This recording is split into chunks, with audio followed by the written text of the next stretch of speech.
디모데전서를 함께 말씀으로 나누고 있습니다. 5번째 시간인데요. 디모데전서는 크게 두 가지 부분으로 나누어집니다. 전반부 1장 3절부터 3장 16절 오늘 본문까지는 이 복음의 진리를 에베소 지역, 에베소 교회가 어떻게 지켜야 되고, 그리고 교회의 질서들을 유지하는데 필요한 교훈들을 말하고 있고요. 또 후반부 4장 1절부터 6장 19절까지는 이 디모데에게 목회자로서 현장 사역에서 너는 어떠어떠하게 처신하고 어떠어떠하게 행하여라라는 그런 지침과 권면들을 말해주고 있는 것입니다. 그러니까 전반부는요, 여러 가지 우상과 잘못된 철학과 이 헬라 철학과 우상 숭배 이런 부분들, 진리를 어떻게 교회가 지키고 교회가 바른 질서를, 교회의 영적 질서를 유지하기 위해서 어떻게 해야 되는지를 바울이 이야기하고 있었다라는 거예요. 우리가 지난 시간을 돌이켜보면 지난 시간과 지지난 시간에 무엇을 나눴습니까? 먼저 남녀의 질서에 대해서, 남녀의 역할에 대해서. 그 당시 남존 여비 사상이 있었는데 남자가 좀 더 위에 위치해 있었는데 여성들이 교회에서 활동이 너무 활발해지고 강해지니까 이 가정에서의 질서까지 무너지고 교회 안에서 남녀의 영적 질서가 무너져 버리니까 이것을 바로잡기 위해서 남성과 여성의 역할들에 대해서 이야기했었고, 또 지난 시간에는 교회의 질서를 위해서 장로가 어떠어떠한 사람이 장로가 되어야 되고 집사는 어떠어떠한 사람이 집사가 되어야 되는지, 그리고 장로의 위치에서 집사의 위치에서 어떻게 해야 되는지에 대해서 교회 질서에 대해서 전반부를 이렇게 통틀어서 이야기했지만, 오늘 본문은 이 전반부와 후반부를 딱 가르는 이 가운데에 위치한 내용입니다. 그래서 교회의 본질이 무엇이고 복음의 신비함, 복음의 그 위대함이 무엇인지를 오늘 딱 이 가운데 부분, 이 전반부와 후반부를 딱 가르는 가운데 부분으로 바울은 이야기하고 있는 것이죠. 14절은 이렇게 이야기하고 시작하고 있습니다. 내가 속히 내게 가기를 바라나 이것을 내게 쓰는 것은, 이렇게 표현합니다. 내가 속히 내게 가기를 바라나. 이 말은 무엇입니까? 바울은 디모데에게 빨리 가고 싶었던 거예요. 에베소 교회에 속히 가고 싶었는데 이것을 내게 쓰는 이유가 있다라고 말하는 거예요. 그러니까 바울은요, 자신이 직접 에베소 교회에 방문해서 바울 자신이 직접 에베소 교회의 문제들을 해결하고 싶었던 거예요. 왜냐하면 바울이 2년 반 동안, 거의 3년 가까운 시간 동안 열심을 다해서 점심 전력을 투자해서 모든 것을 다 쏟아부어서 개척한 교회가 에베소 교회입니다. 바울이 세운 교회들 가운데 가장 오랜 시간과 가장 긴 시간을 머물렀던 교회가 바로 에베소 교회라는 거예요. 그래서 바울은요, 다른 어떤 교회도 다 소중했지만 이 에베소 교회에 대한 애정이 남달랐던 것 같아요. 애정이 특별했던 것이죠. 그만큼 많은 것들을 경험했고 많은 시간들을 투자해서 이 에베소 교회를 세우기 위해서, 목회하기 위해서 몰두했기 때문에 이 에베소 교회에 대한 애정이 남달랐던 것 같아요. 그래서 내가 속히 가서 그 문제를 해결하고 싶고, 내가 속히 가가지고 이런 문제들을 해결하고 싶지만 이 편지를 너한테 쓰는 이유가 있다라고 말하고 있는 거예요. 그 이유가 무엇입니까? 15절에 만일 내가 지체하면 너로 하여금 하나님의 집에서 어떻게 행하여야 할지를 알게 하려 함이니라고 이야기합니다. 여기서 만일 내가 지체하면이라는 말은 뜻은 무엇이냐면, 나의 방문이 지체되면, 내가 방문할 수 없으면, 이런 뜻이에요. 그러니까 내가 속히 가서 에베소 교회의 문제를 해결하고 싶지만 이 편지를 너한테 쓰는 이유는 무엇이냐면, 디모데 너에게 이 편지를 쓰는 이유가 무엇이냐면, 내가 방문할 수 없는 상황이 펼쳐지면 너로 하여금, 디모데 너로 하여금 하나님의 집에서, 하나님의 교회를 어떻게 행하고 어떻게 치리하고 목회해야 되는지를 너한테 알게 하려 함이다 라고 말하고 있는 거예요. 바울은요, 부득이한 사정으로 자신이 직접 가서 에베소 교회의 문제들을 해결하고 싶었지만 갈 수 없는 사정이 있었어요. 그 사정이 무엇이냐면, 바울은 예감했던 거예요. 바로 자기 자신이 이제 곧 있으면 감옥에 갇힐 것이라는 것을 예감했습니다. 곧 있으면 로마 감옥에 갇힐 것이다라는 것을 예감했어요. 그래서 이런 문제가 생길 것 같아서 바울이 지금 이렇게 이야기하고 있는 거예요. 내가 만일 지체하면, 내가 방문할 수 없으면 너로 하여금, 너가 대신해서 하나님의 교회인 이 에베소 교회를 어떻게 목회해야 되는지를 알게 해주기 위해서 이 편지를 쓰고 있는 것이다. 그래서 에베소란 도시가 갖고 있는 영적인 그런 혼합주의들, 헬라의 철학, 이 그리스 로마 신화에 관한 부분들을 초창기에 처음 부분에 이야기하고, 그 문화적인 문제들에 대해서 이 교회 안이 갖고 있는 문제, 남녀 간의 문제, 그리고 장로와 집사, 감독관의 영적인 문제, 질서의 문제, 이런 교회 내부적인 문제까지 바울은요 디모데에게 상세하게 알려주고 있는 거예요. 그런 이유 때문에 만약에 내가 가서 문제를 해결하지 못하면 디모데가 이 에베소에 남아서 이 문제들을 해결을 해야 됐기 때문에. 근데 바울이 갈 수 없었던 이유가 있는데요. 바울은 이 편지를 쓰고 나서, 이 디모데전서를 쓰고 나서 로마 감옥에 수감됩니다. 감옥에 갇히게 돼요. 바울은 이 편지를 쓸 당시에 자신이 쓰고 있는 마지막 서신이라고 생각했을 겁니다.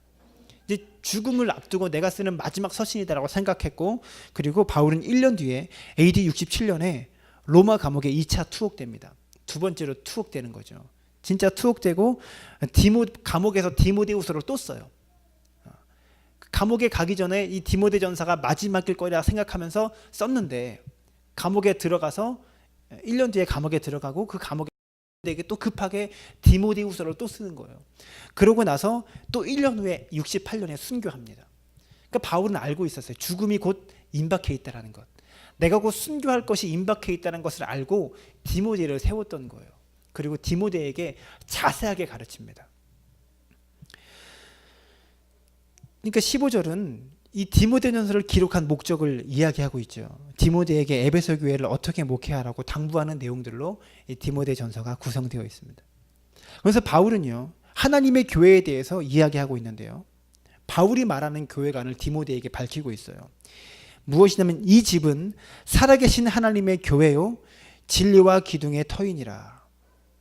바울은 디모데에게 바울이 생각하는 교회관에 대해서 교회가 어떤 곳인가를 세 가지로 설명합니다. 첫 번째는 교회는 하나님의 집이라고 이야기합니다. 여러분, 교회는요 하나님의 집입니다. 이 말은 무엇이냐면, 집이라는 말이 단어가 헬라어로 오이코스라는 말이에요. 이 오이코스라는 말의 뜻은요 그냥 건물로서의 집이 아니에요. 그러니까 저 집 이야기할 때 건물로서의 집이 아니고요, 그 집 안에 있는 가족을 구성하는, 집을 구성하는 가족 구성원 한 사람 한 사람을 이야기하는 거예요. 그러니까 아무리 집이 있어도 가족이 없으면 그게 집이 아니죠. 그냥 건물에 불과하죠. 근데 여기서 말하는 오이코스라는 단어는요 건물로서의 집이 아니고 가족 구성원으로서의 집을 말하는 거예요. 그냥 뭐 판자를 놓고 살아도 가족이 사랑하는 마음이 있고 가족으로서의 정이 있으면 그냥 비닐로 깔고 살아도 거긴 집이 되는 거죠. 그러니까 교회는 하나님의 집이라고 그러는 거예요. 교회는 이 말은 무엇이냐면 하나님의 건물이 아니고요 하나님의 가족이라고 말하는 거예요. 교회는요 가족입니다. 공동체입니다. 교회는 그냥 모이는 어떤 모임의 장소가 아니고 공동체예요. 어떤 공동체인 줄 아세요? 가족은요 피를 나눈 혈연 공동체예요.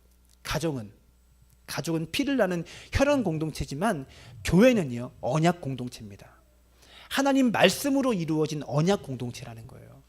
가족은 같은 피를 받아서 가족이 되지만 교회는요 언약 공동체로 하나님의 언약 안에 우리가 가족이 되어진 거예요. 주님의 피값으로 우리 모두가 한 가족이, 예수 그리스도의 피를 나눈 한 가족이 되어졌다는 거죠. 이스라엘 공동체는요 혈연 공동체보다도 언약 공동체의 정신이 더 강했습니다. 여러분, 교회는요 가족입니다. 그래서 교회를 형제 자매 이렇게 부르잖아요. 영적인 공동체, 언약 공동체이기 때문에 우리는 말씀으로 하나 되어진, 말씀으로 계약 맺어진 우리는 가족이라는 것을 알아야 하는 거죠. 교회를 이렇게 설명합니다. 두 번째는 살아계신 하나님의 교회라고 말합니다. 여러분, 여기서 살아계신 하나님의 교회 중에서 하나님의 교회라는 그 단어보다도 주목해야 될 것이 살아계신이라는 표현이에요. 여러분, 그 당시는요 이방 우상과 하나님과 구분되는 단어가 있었는데 그것이 뭐냐면 살아계신 하나님이라는 뜻이에요. 이방 우상과 다른 우상들과 하나님과의 차이가 무엇이냐면, 다른 우상들은 죽은 우상이고 죽은 신이지만 하나님은 살아계신 하나님이다라는 거예요. 그것이 구약부터 내려오는 이방 신들과 하나님과의 차이라는 거예요. 그래서 교회는요 살아계신다는 것은 무엇입니까? 지금도 역사하고 계신다, 지금도 일하고 계신다, 변함없이 그때나 지금이나 동일하게 살아계시기 때문에 동일하게 일하고 계신다는 뜻이에요. 그러니까 교회는요 하나님이 역사하시는 장소가 되는 거예요. 교회는 살아계신 하나님이 일하시는 장소가 되는 거예요. 그래서 바울은요 첫 번째로 교회는 하나님의 가족들이 모이는 하나님의 집이라고 말하고요, 교회는 하나님이 역사하시는 곳이라고 이야기하고 있는 거예요. 살아계신 하나님, 일하고 계시는 곳이라고. 세 번째는 교회는 진리의 기둥과 터이라고 이야기합니다. 진리의 기둥과 터. 이것은 무엇을 말합니까? 그러니까 오늘날 교회가요, 이 진리의 기둥과 터 역할을 못하고 있는 거예요. 이 역할을 못해요. 터는 무엇이냐면 건물을 받쳐주는 대지입니다. 땅이 없으면 건물을 세울 수가 없어요. 그러니까 건물을 받쳐주는 게 터예요. 그러니까 교회가 무엇이냐면 하나님의 영광을 받쳐주는 터가 되는 거예요. 하나님을 받쳐주고 하나님을 세워주는 터가 돼야 되는 것이 바로 교회 역할이라는 거예요. 기둥은 무엇입니까? 기둥이 이렇게 세워 있어야지 그 안에 내부 인테리어들을 할 수 있어요. 건물들을 세울 수 있다고요. 내용들을 세울 수가 있다고요. 기둥이 튼튼하고 바르게 세워 있어야지 그 안에 필요한 시설들을 세울 수 있고 필요한 시설을 할 수 있는 것입니다. 그리고 기둥이 튼튼해야 2층, 3층으로 건물을 올릴 수가 있는 것이죠. 교회는요, 진리의 기둥과 터라는 말이 무엇이냐면 하나님을 받쳐주고 하나님을 영광스럽게 받쳐주는 터가 돼야 되고요, 하나님의 이름을 높이 올라가는 건물처럼 올릴 수 있는 튼튼한 기둥이 돼야 되는 거예요. 오늘날 교회가요, 터가 아니고요, 모래사장이 되었고요, 오늘날 교회가요, 기둥이 아니고요, 그냥 금방 부러지는 썩은 나무 기둥이 되었다는 것이 문제입니다. 터가 되지 못하고 모래가 되어버렸고요, 튼튼한 기둥이 되지 못하고 부실공사한 기둥이 되어버렸다는 거예요. 바울은 교회를 세 가지로 설명합니다. 하나님의 집, 하나님의 가족, 그리고 살아계신 하나님, 지금도 교회를 통해서 역사하시는 곳, 그리고 교회가 하나님의 이름을 높이고 하나님의 영광을 받쳐주는 터가 되어야 된다라고 이야기하고 있는 것입니다. 그러면서 16절은 또 이렇게 말합니다. 크도다 경건의 비밀이요. 여기서 바울은요, 크도다 경건의 비밀이요, 그렇지 않다 하는 이 없도다, 이렇게 표현하고 있습니다. 여러분, 이 말은 무엇이냐면 에베소 사람들이요, 아데미 여신을 부를 때 이렇게 불렀어요. 크도다 아데미 여신이야, 이렇게 불렀어요. 여러분, 사도행전 19장 34절을 한번 찾아봤으면 좋겠습니다. 성경책 사도행전 19장 34절입니다. 사도행전 19장 34절입니다.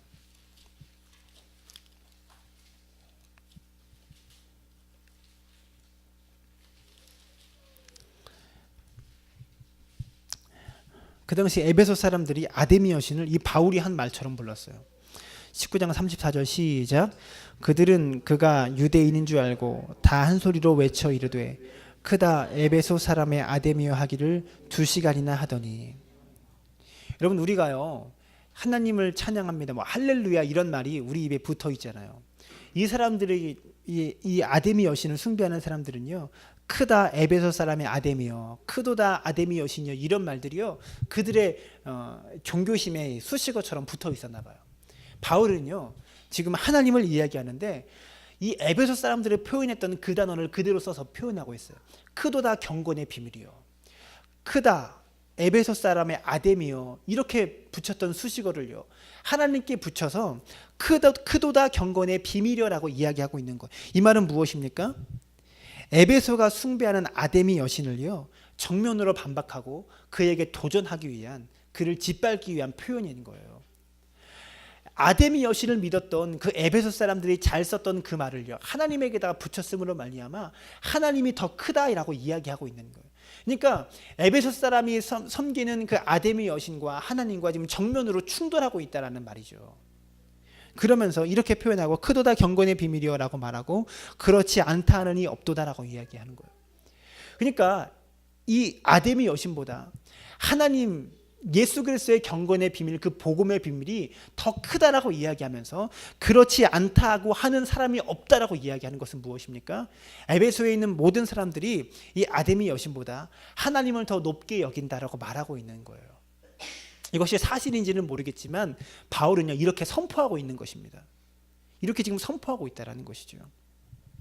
그러면서 그는 육신으로 나타난 바 되시고 영으로 의롭다 하심을 받으시고 천사들에게 보이시고 만국에서 전파되시고 세상에서 믿음 받으시고 영광 가운데서 올리어지셨느니라. 이 말은 무엇이냐면 바울은요, 예수님께서 이 땅에 오신 성육신의 사건, 그리고 우리를 위해서 십자가에 죽으시고 부활하신 이 사건을 크도다 경건의 비밀이라고 이야기하고 그렇지 않다 하느니 없도다라고 이야기함으로써 예수 그리스도를 찬양하고 있는 거예요. 성육신의 사건을 찬양하고 있는 것이죠. 육신으로 나타난 바 되시고 영으로 의롭다 하심을 받으시고 천사들에게 보이시고 만국에서 전파되시고 세상에서 믿음 받으시고 영광 가운데서 올리어지셨느니라 라고 표현하고 있는 것이죠. 여러분, 성도의 삶 가운데 가장 필요한 것이 무엇일까요? 우리의 신앙에 가장 중요한 것이 무엇입니까? 그것은 바로 예수 그리스도의 십자가와 부활입니다. 여러분, 이것을 잃어버리면요, 그리스도의 십자가와 부활을 우리가 잃어버린다면요, 우리는요 빈 껍데기에 불과합니다. 우리가 10년 넘게 신앙생활하고 오랜도록 신앙생활했지만 우리 삶 가운데 예수 그리스도의 십자가를 잃어버리고 나를 위해 십자가에 피 흘려 죽으신 예수 그리스도를 잃어버린다면요, 여러분, 우리의 헌신은요 다 빈 깡통에 불과한 거예요. 아무리 주를 위해서 크게 헌신하고 열심히 교회에 봉사해도요, 그 십자가의 감격이 없으면, 그 복음에 나를 위해서 이 땅에 오신 예수 그리스도의 그 십자가의 부활과 죽으심에 대한 감격이 없으면요, 우리의 신앙은 빈 깡통에 불과한 거예요. 겉은 요란한데, 겉은 화려한데 속은 비어있는 내용 없는 포장에 불과한 것이죠. 바울은 이것을 이야기하고 있는 것입니다. 여러분, 교회가 가진 최고의 능력이 무엇일까요? 교회가 가지고 있는 최고의 능력, 여러분, 그것은 십자가의 능력입니다. 모든 능력의 원천이, 기독교의 모든 신비한 능력이 원천이 바로 십자가로 시작되고 십자가로 출발합니다.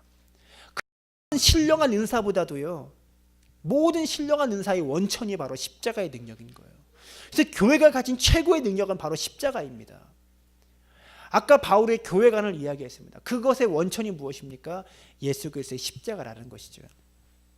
여러분, 우리는 우리의 삶 속에서 얼마나 예수님의 십자가를 바라보고 있고 그리고 그 십자가를 높이고 있습니까? 아담의 여신을 높이는 사람들처럼 내가 가지고 있는 그 어떤 것을 더 높이고 있지는 않습니까? 하나님을 높이기보다 다른 것에 더 관심이 있지 않나? 여러분, 우리를 돌아볼 수 있기를 바랍니다.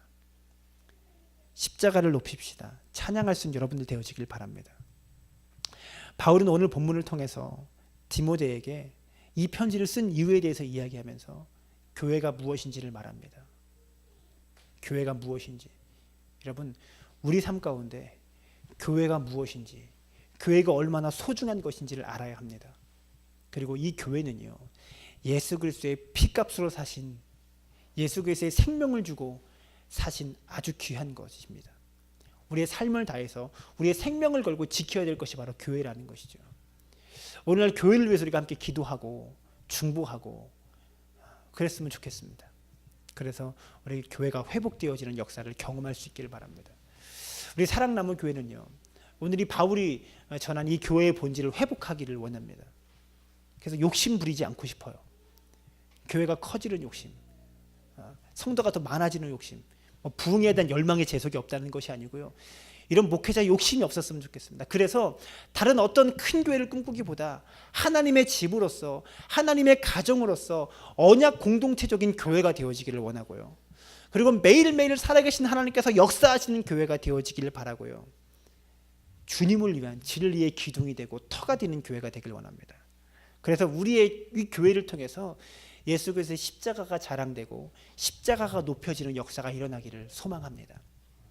그래서 오늘 바울이 말한 이 교회의 본질을 사수하고 지킬 수 있는, 그 십자가를 지키고 그 사수할 수 있는 귀한 교회가 되어지기를 주님의 이름으로 축복합니다. 기도하겠습니다. 살아계신 아버지 하나님, 우리 삶 가운데 교회가 무엇인지를 알게 하여 주시옵소서.